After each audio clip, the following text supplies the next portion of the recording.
तेलंगाना हुकूमत ने वज़ीर आला KCR के इस ऐलान के बाद कि 50,000 मखलूआत जायदादों को जल्द पुर किया जाएगा, इस सिमत अपनी अमली पेशरफ्त का आगाज कर दिया है।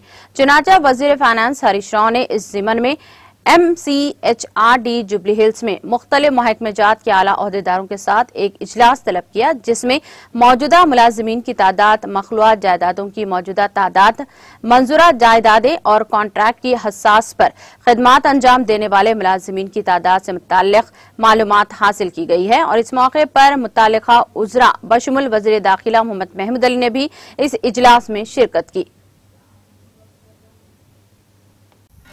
नाज़रीन, हमारे TTV न्यूज़ को सब्सक्राइब करिए, बेल आइकॉन को प्रेस करिए, शेयर करिए और लाइक करना ना भूलें। और किसी एडवर्टाइजमेंट से मुताल्लिक जानकारी के लिए हमारे इस नंबर पर कांटेक्ट कीजिए। हमारा नंबर है 9550102020।